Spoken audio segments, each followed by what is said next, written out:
Hey everyone, I'm trying something new today. What I'm going to do is I'm going to actually analyze a game played by one of my followers on YouTube. And his name is Samoyo Silador, or at least that's his screen name. I'm sure I mispronounced that badly, but anyway, he sent me two games and I had a look at them, and I'm going to analyze the first one because I thought that was kind of interesting.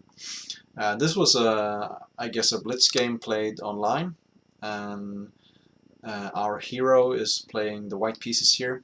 He has a rating of about 1500-ish, and so has his opponent. So it's an evenly matched game, and let's have a look. He okay, let me just tell you briefly how I would go about actually analyzing one of my games. Let's say I fired up ChessBase, which is the pretty much the standard software that everyone uses to analyze chess games, and I was looking briefly for this game. Also used a little bit. An engine. I have Stockfish 8 installed, and I also have Megabase, which is a huge database of games, and I've used that to construct an openings book here. So you can see that after 1d4 I have that should be more than 1 million games that continue with knight f6 and 600 games with d5, so plenty of games. Let's see what happens here. And we get a Queen's Indian defense. So far so good. And here he plays Bishop g5, which is the first kind of slightly unusual move. If we take a look at the openings book here, we see that if we go one move back, we can see that a3 is by far the most common move with 12,000 games, but still, Bishop g5 does have 3,700 games. It's the second most common move. And I guess the reason a3, which looks very slow, is actually the most played move in this position, is because after Bishop g5, his opponent here, who's called 1 Jack 2, played Bishop e7. Which is completely sensible. But this Bishop g5 move also allows black, if he chooses, to play Bishop b4, so entering more of a Nimzo-Indian kind of territory. And some white players might want to avoid that because while of course there are plenty of good ways to face the Nimzo-Indian with white, white usually does have to make some concessions, like let's say e3 here, and at some point black could take on c3 and create this double pawn formation, which is perfectly playable for white, of course. But the thing is that the Queen's Indian is such a slow opening that white players feel that they can spend one move to actually play a3, which is probably a useful move anyway. And this capture here is of course nothing to be afraid of, because after, let's say, e takes f3 or even g takes f3, probably g takes f3, this very strong bishop on b7 is now gone, which was one of the trumps in the black position. One of his two developed pieces, and now, more importantly, white does have the bishop pair. But play continued with bishop e7, completely normal move. e3, d6, everything is perfectly normal so far. c5. And here we get to an interesting point. Like, in this position, I probably would have castled without thinking too much about it. It seems like the normal move. I developed all my pieces. and I only need to get my king into safety, and then I can start thinking about like where to place my queen, where do I put my rooks, and so on. So I would probably, even in a classical game, I would probably just castle here in a few seconds, not giving it much thought. Just seems like the normal thing to do. And if we look at the opening book, indeed there are 5 games, and in all those games white castled. But our hero, his screen name goes under the screen name Ositro or Ositro or whatever. He played another move. He played d5, and I thought it was that was an interesting move. Aiming for kind of a Benoni structure, which was actually what happened in the game, because black took on d5, and we get this backwards pawn on d6 and strong white pawn on d5, and it's sort of a Benoni structure, except that black has the bishop on e7, not g7, as in the Benoni, so that should probably favor white somehow. My first thought was, why can't black play, let's say, e5? But I looked a bit at this position, analyzed a bit back and forth, even turned on the computer and so on, and I think actually with the space advantage, white is probably better, at least a little bit better. And reason is that, you know, black will struggle a bit to actually develop this knight. So let's say castles, maybe, I don't know, queen c2. Black can go knight bd7, but from there, like, where do you go further with this knight? Usually in this structure, black would like to play a6 and b5, but for the moment I have a pawn and 2 pieces defending the b5 square, and if black plays a6, I can even play a4. So it seems that any counterplay on the queen side can easily be stopped by white. So by closing the position with e5, I think this does actually favor white, because also I can put a piece on e4, like a knight on e4. I can maybe go bishop d3, and I think since this counterplay on the queen side can be stopped, black should aim for eventually playing f5. But he's a very long way from playing f5. First, he would probably need to play something like, okay, let's say I don't know, play rook d1 or whatever. Maybe he goes knight e8, takes, and now he wants to go f5 maybe. Maybe I prevent that first with bishop d3, so he prepares it with g6 or something. I don't know. It all seems kind of slow.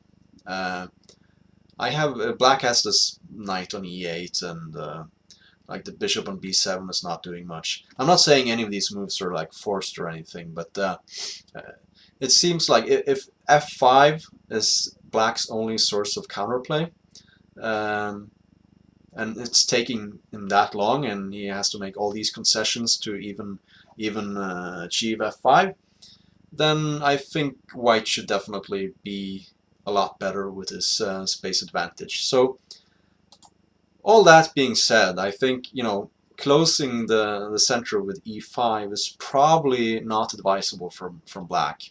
I'm not sure if all of this makes sense, and I might just be assessing the position wrongly, but looking at it with a computer as well, the engine or Stockfish does seem to agree that white is definitely quite a bit better. And so it's probably a good choice from his opponent here, one jack 2, to actually take on d5. And I'm not sure if any of this like entered his mind, because after all, this was just a blitz game, and if I was playing a blitz game, I'm sure I wouldn't have thought about all of that. So And his very next move is bishop a6, and I've given that two question marks here in my analysis. So you can see here, I have the bold moves. That's the game, for those of you who haven't seen chess plays before, and I have some different variations that I entered here in brackets and some sub variations in parentheses, from my analysis before starting the recording. You know, when analyzing my own games, I would do stuff like this. I would look at the game with a computer and with an opening book and enter variations. Maybe I would save it as a different game just so I keep the original and have a different game, different file with analysis or whatever. But I think it's a useful exercise to definitely to analyze one's own games. It's interesting that Samoyo here decided to send me two games where he actually ended up winning. So that's a spoiler. White does end up winning this game. The traditional advice is that you analyze games where you lost, and sure, I see the point in that, but I actually spoke to my friend Magnus Carlsen about this, the world champion, who's an acquaintance of mine, and he actually agrees that it can be a good thing also to look at your winning games. Why? Because you know, it feels good to see, you know, you can gain some confidence from looking at games where you outplayed people and so on. And also, I'd like to add one point that even in your winning games, I mean, people always make mistakes. Even grandmaster games are full of mistakes from both sides. So there are definitely things to be learned from analyzing your winning games as well. So let's see here. One Jack 2 played bishop a6, which is a huge blunder, of course, because we can actually just take that and play queen a4 check and picking up the knight on a6. So that was a blunder. But I think the general strategic idea of exchanging light-squared bishops is sometimes it's something you want to do in the Queen's Indian. I think maybe even in this position it is strategically something that's strategically desirable. Let's say even if it didn't work out tactically in at this very moment. But I'm not sure. I mean, for the moment, White doesn't have a pawn on e4, which means that this d5 pawn could come under attack, and it could be a nice thing to have this bishop actually attacking it. And we'll see in a moment how this comes into play. So bishop a6, and yeah, let's say instead of bishop a6, black had gone castles. And I wanted to illustrate a point here because the bishop g5 move is slightly unusual, and here we can start to see the reason why. Because in this position, okay, black is a little bit cramped, white has a lead in development, black has a backwards pawn on d6. It looks like a Benoni structure, except that the bishop is on e7, which should be a disadvantage for black. But there's a key thing that happens with this bishop being on e7. If white just like lazily castles here, there's actually a tactical point. Black can take here, because if we take here, then this wins back the piece and thus wins a pawn. And at the same time, if we take here first, then black just takes back with a knight, having won a pawn. So this is a very important point. And this means that after castles, white somehow has to waste a tempo playing something like, let's say, bishop c4. And e4 doesn't even work, because even after e4, we can still take this pawn here with the same points as previously.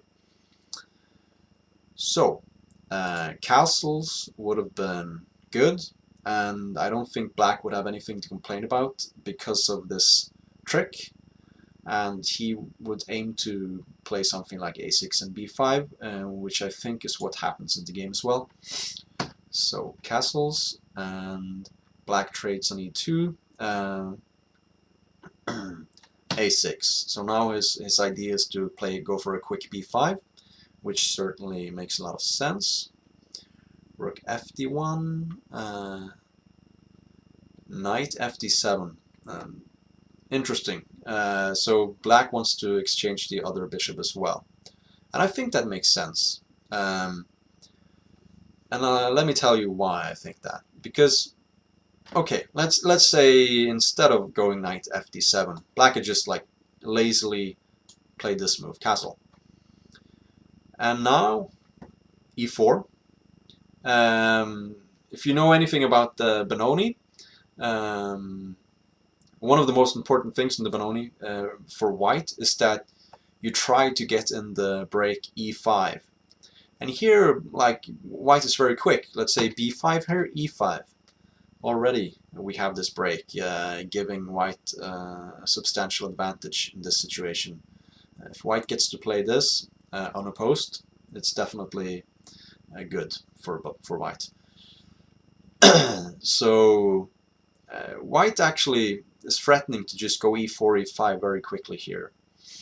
And it's understandable that when Jack 2 here wanted to exchange those bishops, but furthermore he goes to d7 with his knight and gets his queen to e7, and now he has very good control over e5. So now it's not so easy anymore for white to play this pawn break, and he can start to think about playing b5 himself and get counterplay on the queen side.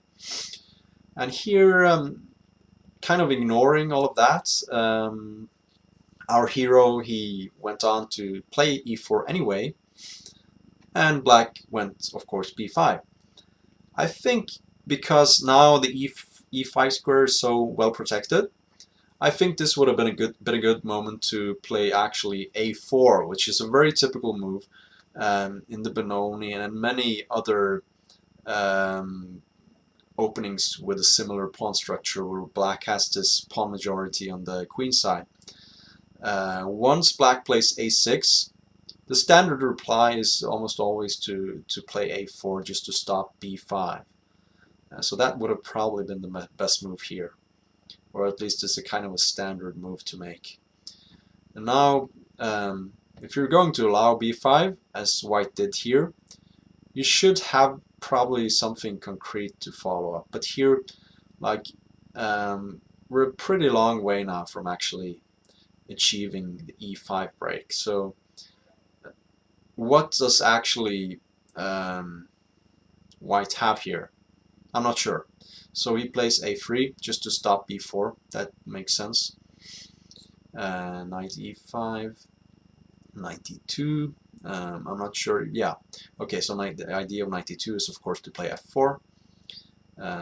These are all sensible moves, I think, because eventually, I mean, still, like someday white's dreaming about playing the e5 advance, and the only way of doing that now, with black having such solid control over the e5 square, is to push away the knight with f4 and later use the f pawn to support e5.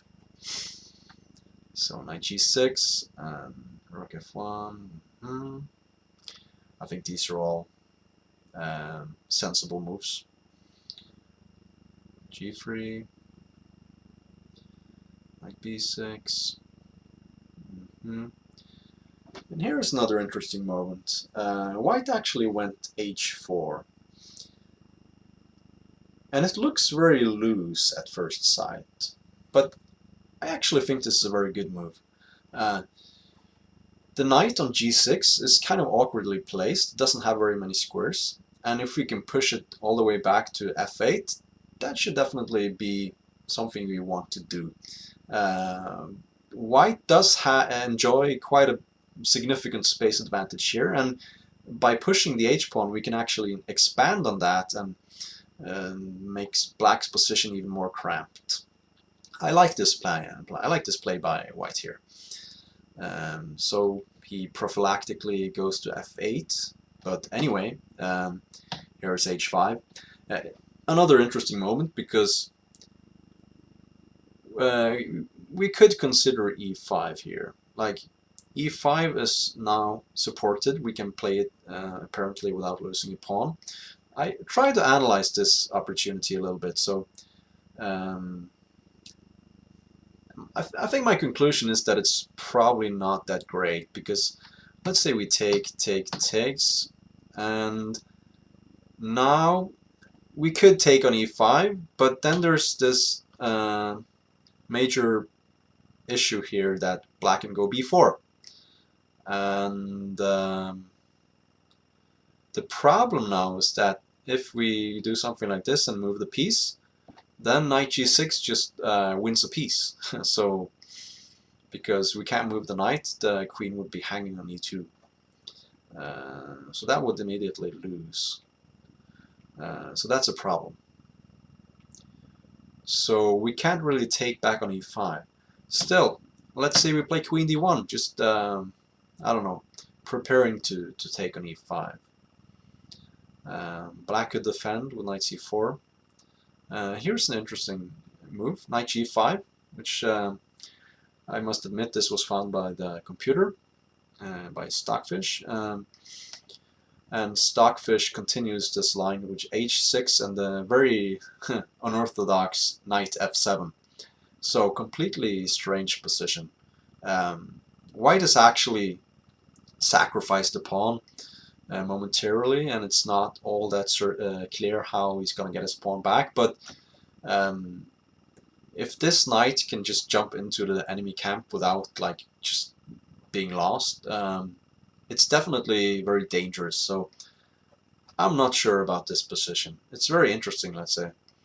But I think, you know, if you see that here you can't take on e5 because of b4, I think it's a good practical choice not to go for this, because h5, which was played in the game, is just such a, yeah, it's a good move, let's say. There's nothing wrong with it. And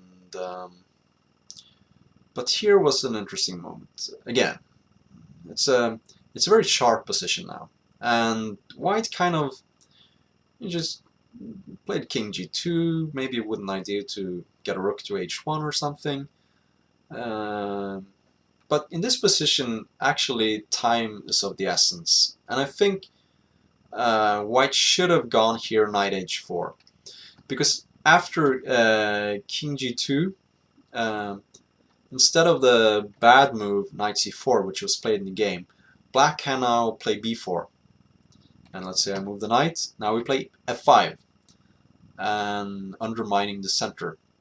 And the logical reaction is to go e5, but then after takes, the pawn would be hanging on d5.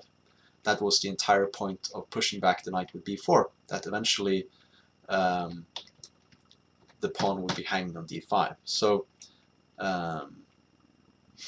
king g2 looked innocent, but it actually, if black had responded correctly, white would have been in some pretty serious problems there. Instead, black played, well, actually, first let's see what white should have played. Probably knight h4, because now if b4, we can play this intermediate move knight f5, attacking the queen, which has no other choice than moving away from the e-file. And now we can safely move away the knights, and none of those variations that I mentioned work anymore. And knight, of course, is very, very strong on f5, so this would have been a very good continuation. Okay, so king g2, but black, instead of playing the very strong b4, played knight c4. And this is, yeah, this is definitely a mistake. Because now the knight is no longer attacking d5 with this idea of playing like b4 and then take d5. This is no longer on the cards. And it's very unclear what the knight is actually doing on c4.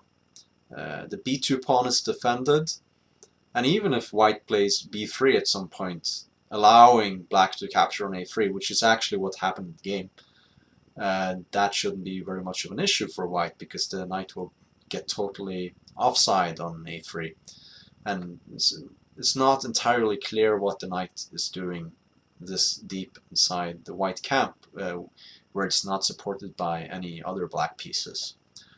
So it was not a very good move. And white continues with his play, rook h1. And now knight h4, very good move. Finally it is played, and now the kind of the counterplay has disappeared for black. Like f5 is no longer possible, and there's no longer the pin on the e-file, because now there's only the queen on e7, and the queen on e2 is protected by 2 pieces, and d5 isn't even attacked. So now white has stabilized the position and is just, you know, much better, because he's ready to either break with first, of course, play the knight to f5, maybe break with e5 at some point, maybe go queen g4. Plenty of ideas in the position for white, while it's totally unclear what black is actually doing. King f7 is a strange move, but kind of understandable, because he can see like the dark shadows looming over his king, kind of. Knight f5, of course, queen d8, and here we have this move b3, knight takes a3. I'm not sure if that was entirely necessary, but it certainly doesn't hurt very much. Like, you give away a pawn, but look at this knight on a3. It's like not participating in the game anymore. And of course, white's idea, of course, was to take on d6. Of course, so it wasn't like entirely a pawn sacrifice or anything. But even if not, like b3 would have been a sensible idea anyway. But okay. Interesting here is that maybe white should have gone more accurately. Might have been queen g4 first, because that forces rook g8, and now when we take on d6, the king can't go to g8, he has to go to f8, and now we can continue with something like e5, and you know, the king is in huge trouble. But okay, this is also fine. Now the king gets to g8, knight just goes back, and the material is still equal, but you would definitely rather have this very strong center that white has, instead of these pawns, which are not really going anywhere for the moment. c4 doesn't really matter. We can take now queen g4, finally, and rook f7. That ran into knight h6 check, winning an exchange. But I think at this point, like, it's already very hard to find any defensive moves for black. Of course, he has to at this point, I guess he has to play rook f7 because of the mate threat. But even before that, like even here, how do you defend just against the simple idea of queen g4? It's I think actually white is winning at this point. Okay, so we pick up the exchange, check, and e5, and now everything is just collapsing, and finally the rook enters the game with decisive effect, and first black has to give up his queen, and it ends up with the checkmate. So definitely a very good game, I think, by Ocitro or Samoyo here, especially considering the 1500 rating. I think this game was played at a higher level than 1500 by white here. Of course, both players missed in the opening. Both players missed this that bishop a6 just blundered the piece. But apart from that, I think the game made a lot of sense how he played it, and I especially like this idea of expanding with h4 and h5. So, having analyzed this game, what can we say about his game here? I'd probably guess that opening theory might not be his strongest suit, because the opening looked a little bit strange, and of course, even if you're 1500, you probably should recognize when your opponent blunders a piece like this. But okay, I think the maneuvering in the middle game certainly showed that White had an understanding for how to, for what kind of plans he should play for. Even Black, like going for, Black was playing for b5, White was playing for e5, and I think both players kind of realized what they needed to do in the position.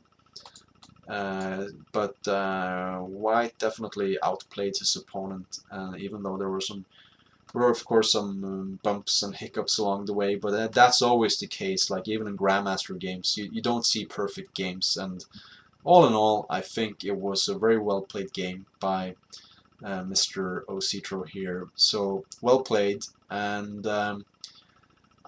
if any of you have some feedback on this format, this is totally new for me. If you'd like to see some more analysis, perhaps of your games, of my games, of Grandmaster games, or whatever, let me know in the comments.